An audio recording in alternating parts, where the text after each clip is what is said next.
A title, The Campaign for Chattanooga, Death Knell of the Confederacy. Next, a wide grassy field at Chickamauga Battlefield.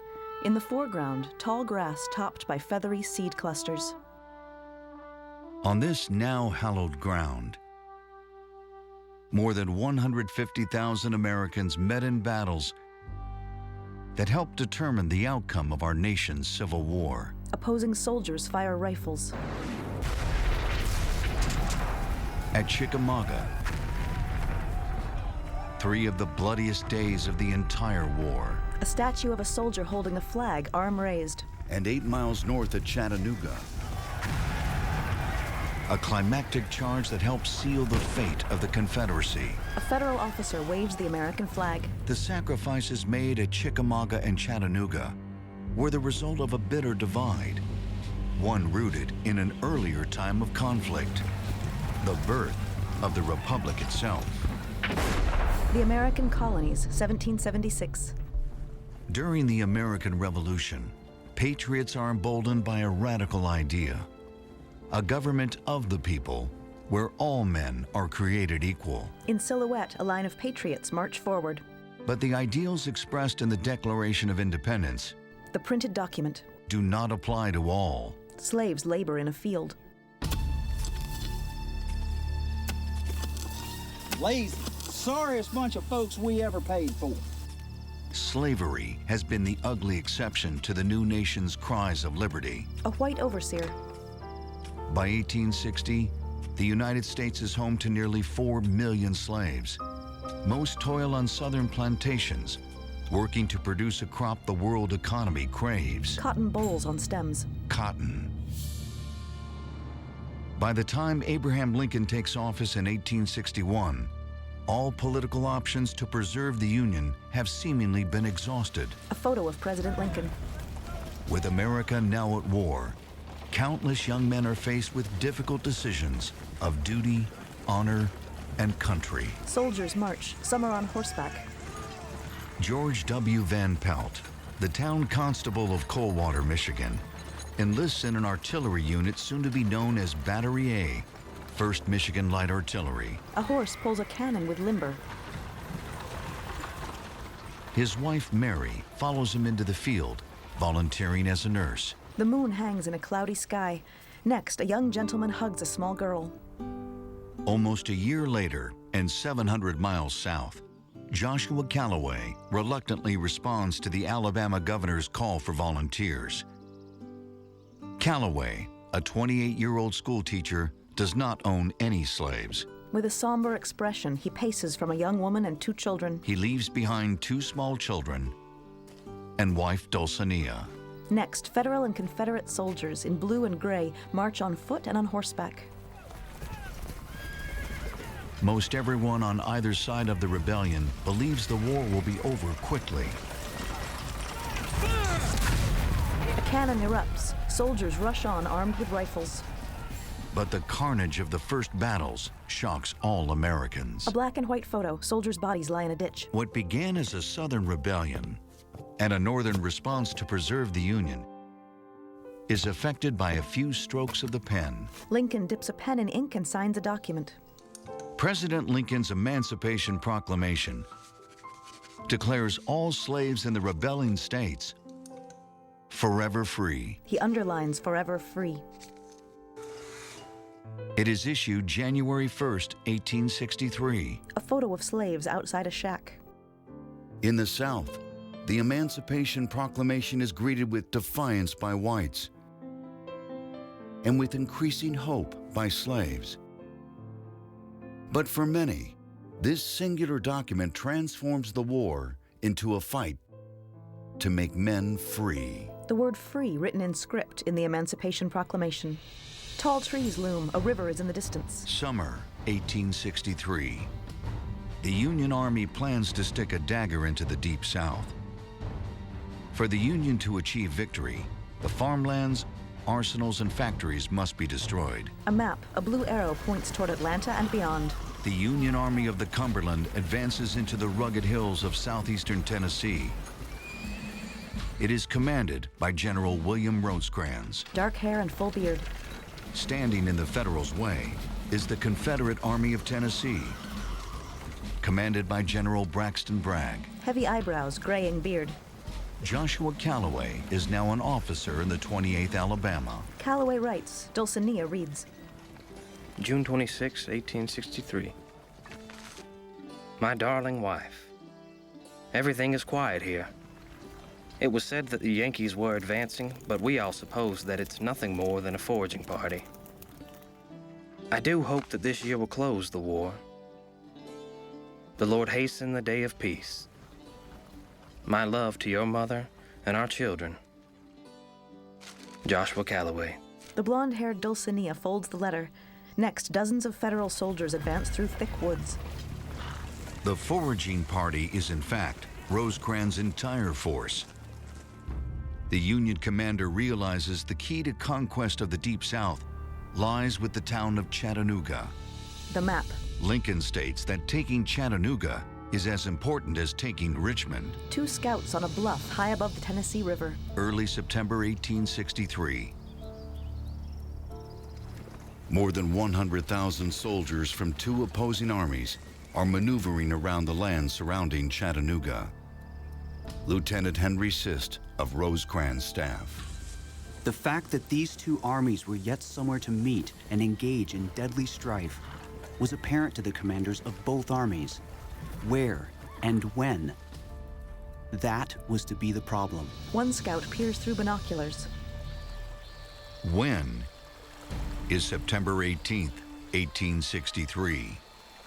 Where is a few miles south of Chattanooga, along the banks of a creek called Chickamauga.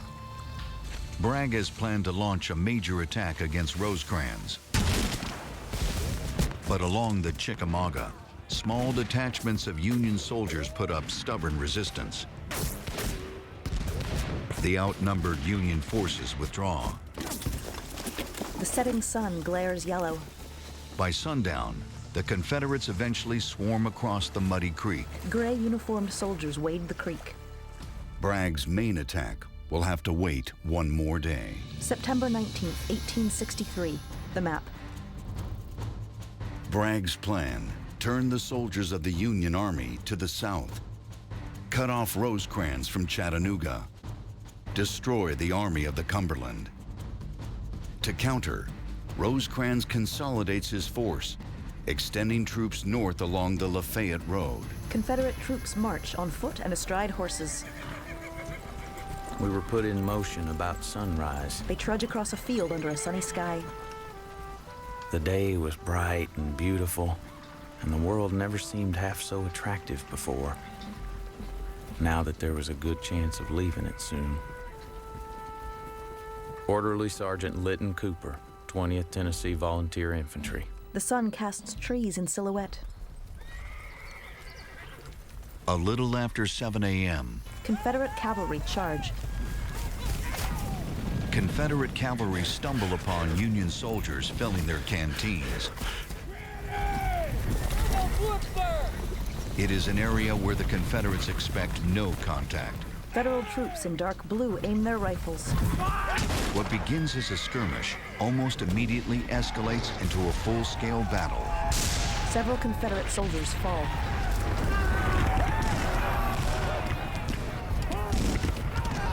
All day, Federals and Confederate brigades slug it out in the woods west of Chickamauga Creek. Smoke hovers in the air. The dense canopy of trees causes the battle smoke to hang like a thick, deadly fog. George Miller of the 31st Ohio. The bullets were singing among the trees, scaling the bark from the trunks. Before, we had been jubilant at the thought of meeting the enemy so soon, but now, the zip and whiz of the bullets coming so near dampened our ardor very decidedly.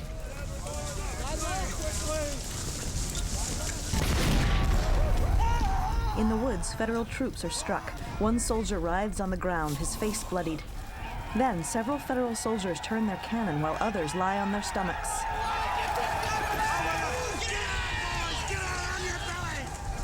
In the thick woods near the Winfrey farm, is Lieutenant George W. Van Pelt and his Michigan Battery. A line of Confederate soldiers confront the Federals.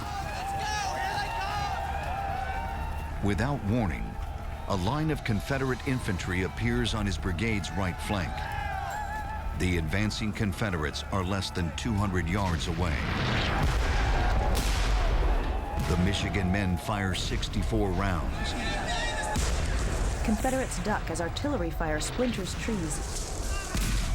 Most sail over the heads of the charging Confederates. While the Confederates approach, Federals fire from their positions on their bellies.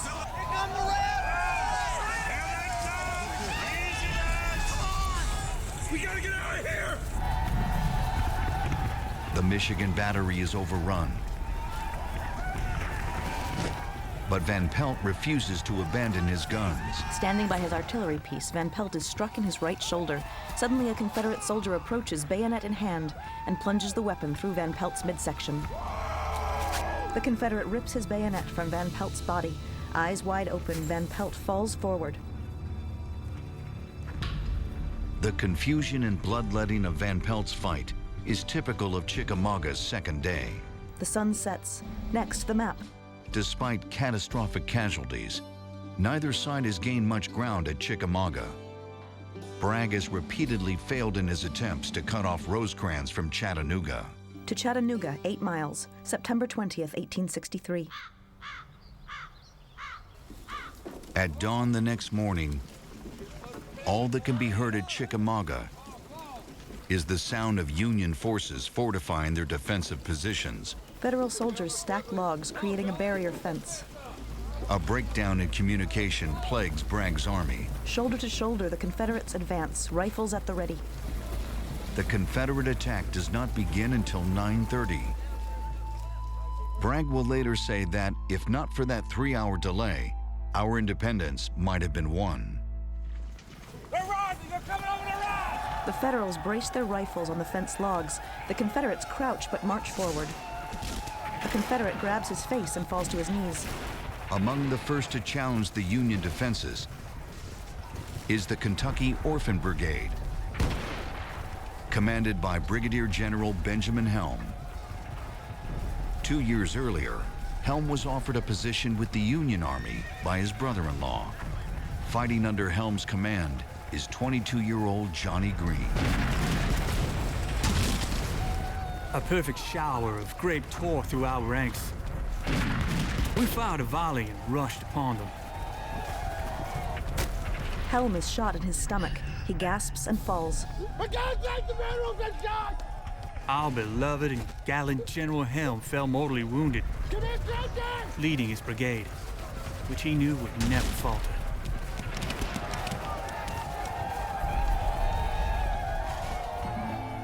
The map. But it is not the relentless attacks on the Union left that determines the outcome of Chickamauga. It's a hole in the Union center. Fatigue and miscommunication on the part of Rosecrans creates a nearly half-mile wide gap in the Union line. Dozens of Confederate soldiers forge on. By sheer fate, 3 Confederate divisions are marching straight towards the gap. Several Confederates climb over a fallen tree limb. At 11 a.m., 11,000 cheering Confederates pour through. The map. The Confederate breakthrough effectively splits the Union line. Rosecrans and a third of his force leave the battlefield and escape to Chattanooga. The Union right soon crumbles. A line of Federals kneel and aim their rifles. But not all the Union soldiers leave the field. Remaining on the Union left are soldiers under the command of General George Thomas. On Snodgrass Hill and Horseshoe Ridge, they stand firm. A Federal soldier, his face bloodied and dirty. Ready to charge up the steep wooded slope with the 28th Alabama is Lieutenant Joshua Calloway. The soldiers climb the hill. Dulcinea reads. My dear love, I have just passed through the terrible ordeal of a hard battle. A Confederate soldier falls, tumbling down the slope.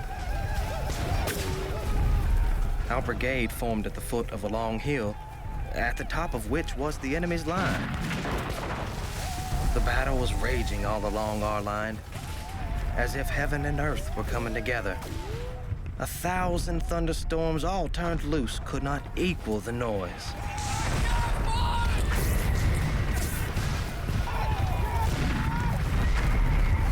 The carnage was awful.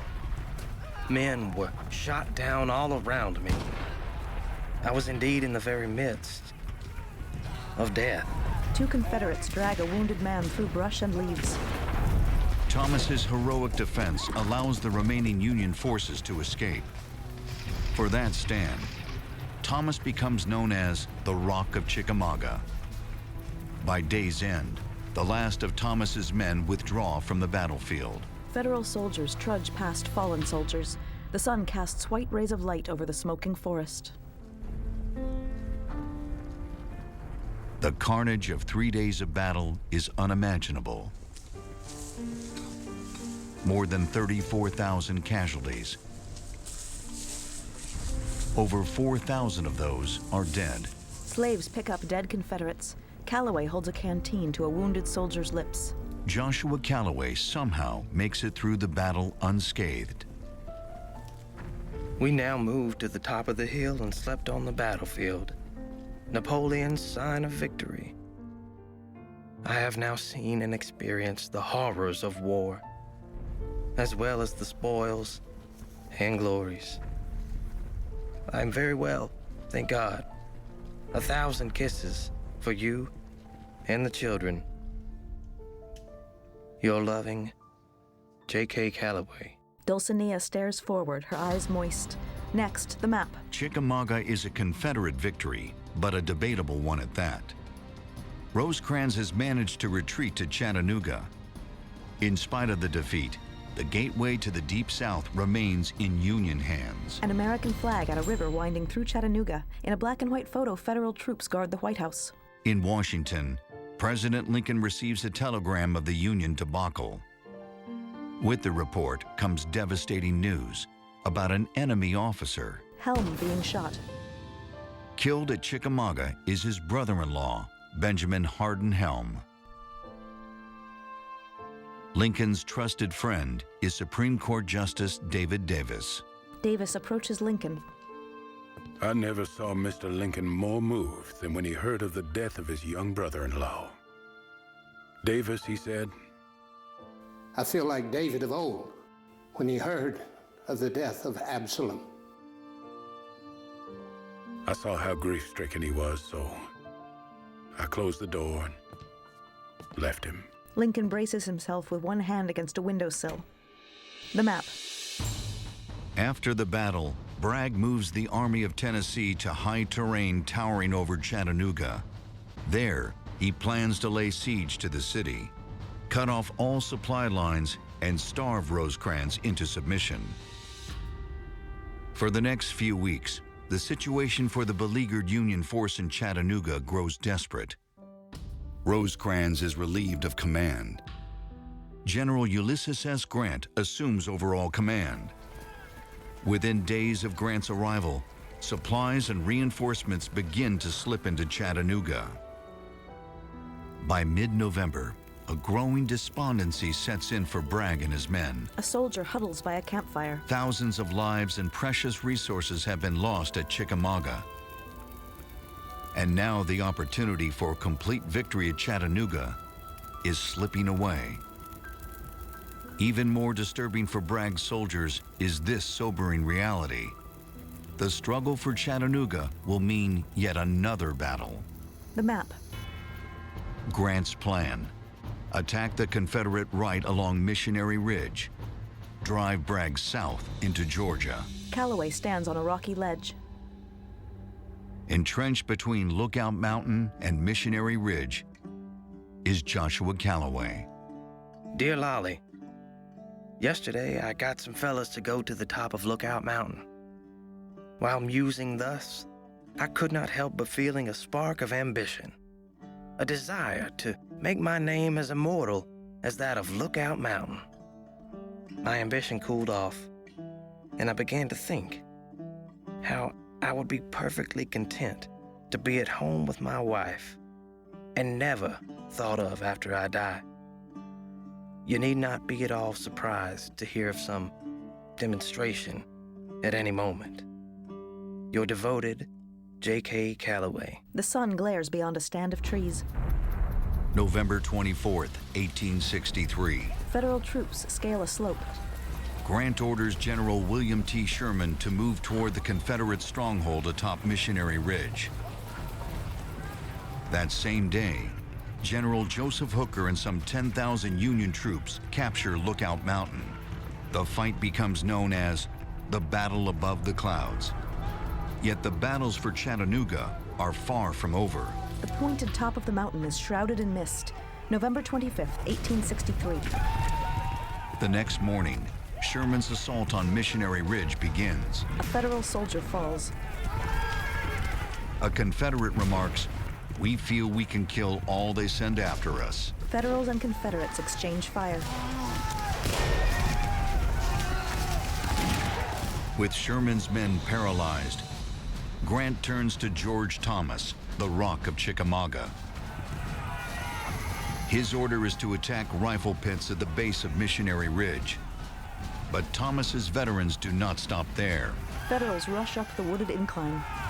They scale the heights with one thing in mind: redemption.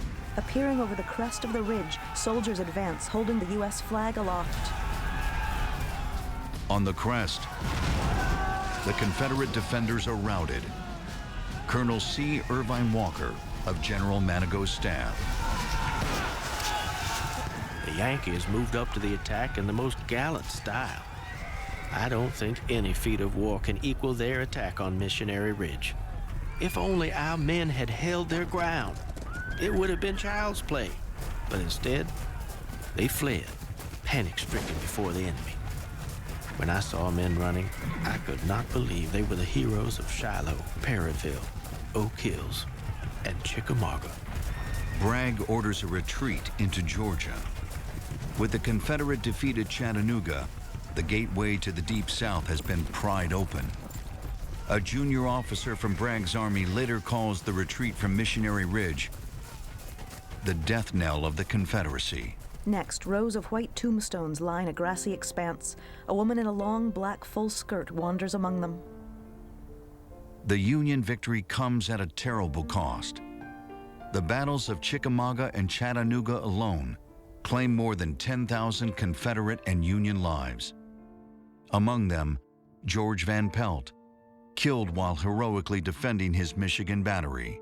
A full moon hangs over a misty vista, then Dulcinea. Some 2 weeks after the battles for Chattanooga, Dulcinea Calloway receives another correspondence.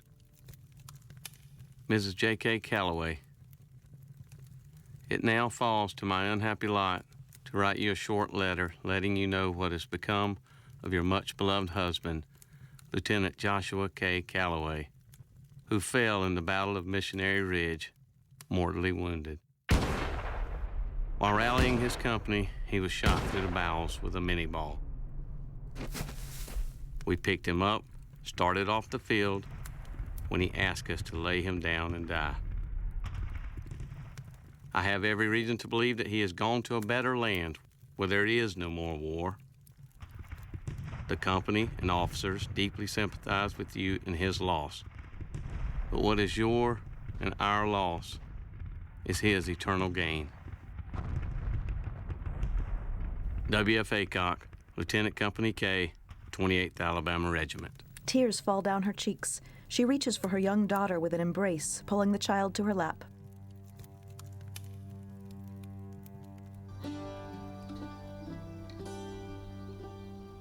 The sacrifices of Calloway, Van Pelt, and others would not be forgotten. Some 20 years after the battles, veterans began to return under one flag. In 1890, Chickamauga and Chattanooga National Military Park is created. It is the nation's first. Black and white photos of older bearded men gathered together. Today, at Chickamauga and Chattanooga, The sounds of war have long been silenced, Monuments at the battlefield site. but the memories of those who fought remain. In the shadow of Lookout Mountain, these now hallowed grounds remind us that the freedoms we enjoy have come with the greatest of sacrifice. With two cannon in the foreground, a river winds far below and distant hills rise on the horizon. Credits scroll, including producer-director Chris Wheeler, narrator Thomas Pinto, editor Blair Custer, original music Bobby Horton, Peter Cater, writers Mark Gardner, Chris Wheeler, associate producer Holly Johnson. This film could not have been made without the wholehearted support of the reenactor community.